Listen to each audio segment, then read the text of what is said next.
Hi everyone, it's Rabbi Grover here. Hope everybody is keeping well and healthy.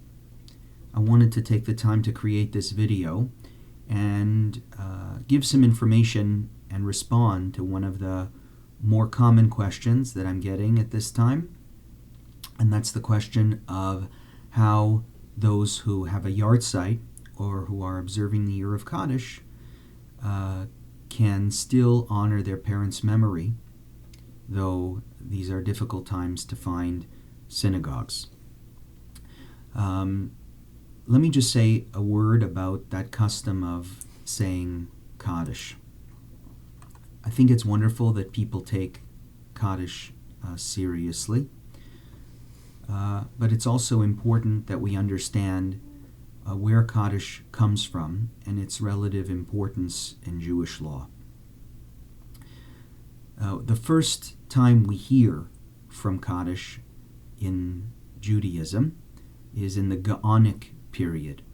The Gaonim were the religious leaders of the Jewish people between the years 500 and 1000, roughly, CE. And this is the first time we come across this prayer, but it is not a prayer that is recited by mourners.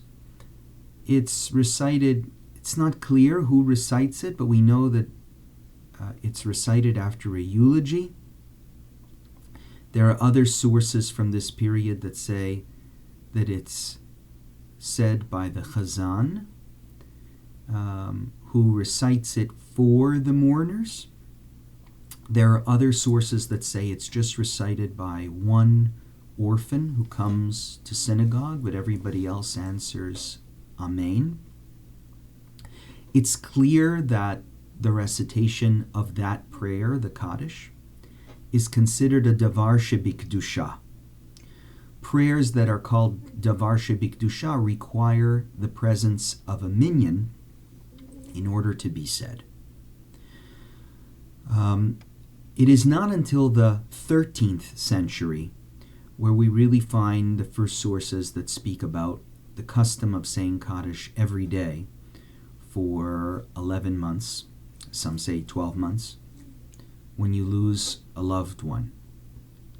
Just put that in perspective when it comes to the 613 mitzvot of the Torah and their importance, which goes back to the Torah many millennia or many centuries, versus this custom which emerged in the medieval period.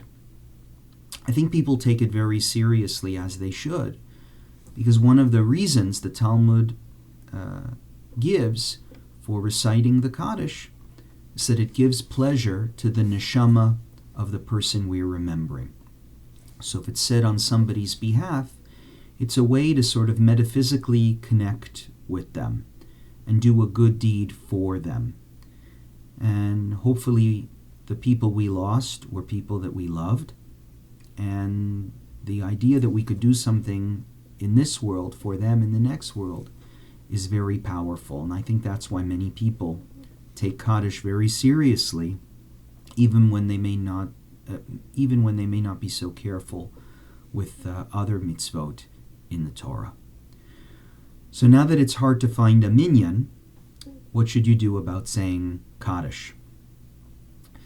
Kaddish requires a minyan, and the minyan needs to be physically present. I want to quote from you from the Shulchan Aruch about the importance of physical presence of those 10 people in order for Kaddish and any prayer that's considered a davar shebikdusha to be said.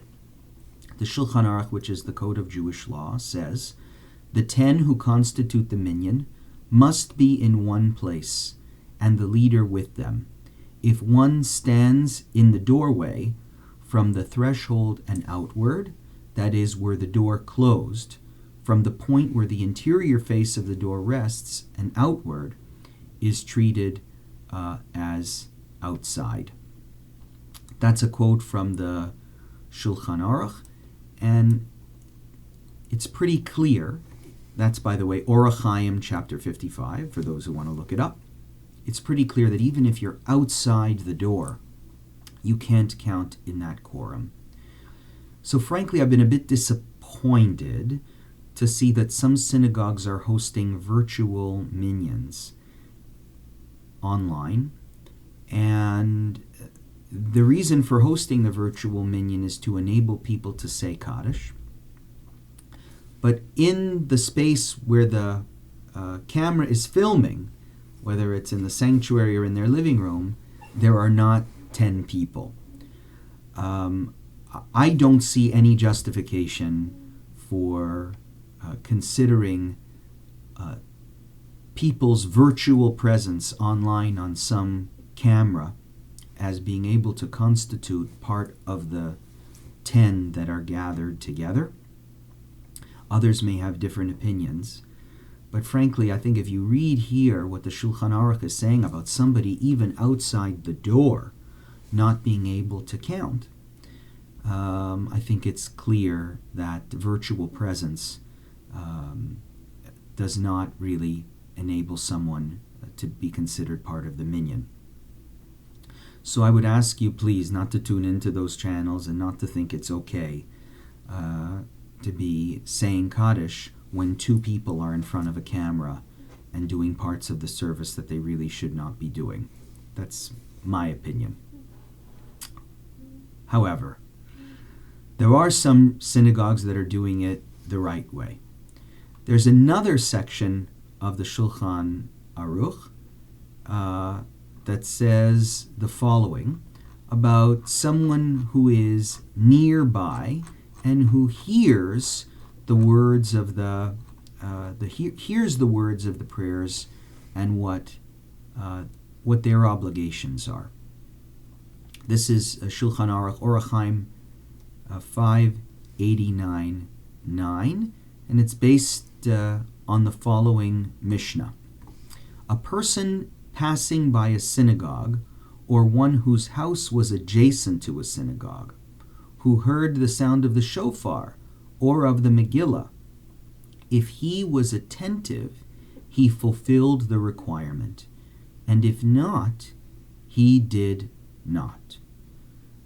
What this means is if you live next to a synagogue and you heard what was going on in that synagogue and you were attentive to it, then you have fulfilled your requirement. You can't be considered part of that crowd that's gathered, right? Part of the minyan that's necessary. But if there's a requirement that you have to fulfill and you're attentive to what's going on in that space, you can fulfill your requirement. So I'm learning from that Mishnah the right way to go about saying Kaddish if you're finding yourself able to find a virtual minyan.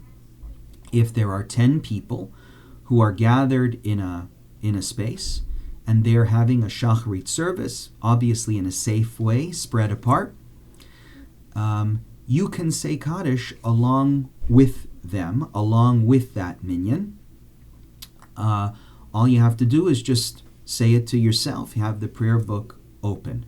But again, make sure that there are 10 people who are gathered there. That's the right way to say Kaddish. Now, what if you can't even find a virtual minyan?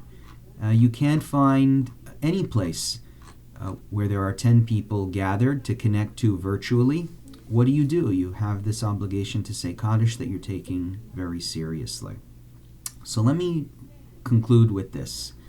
In all cases, it is a universally accepted opinion by all rabbis that in order for the mourner's Kaddish to be meaningful, it has to be accompanied by the performance of other mitzvot, like leading services, like Torah study, like comforting other mourners, like giving tzedakah in the name of the deceased.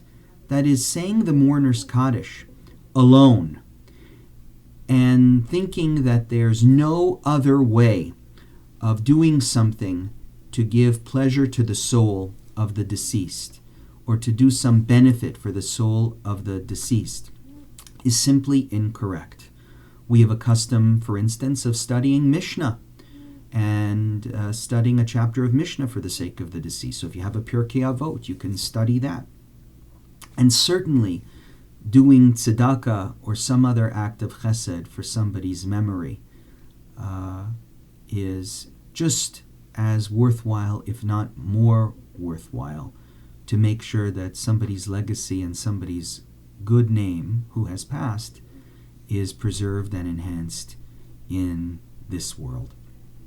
I hope that very few people will need to make use of this short message, but I hope that it's helped to give us some perspective about the importance of Kaddish, the relative importance or unimportance of Kaddish, but more importantly, other ways that we can preserve somebody's memory and enhance somebody's memory that might be particularly needed at this time.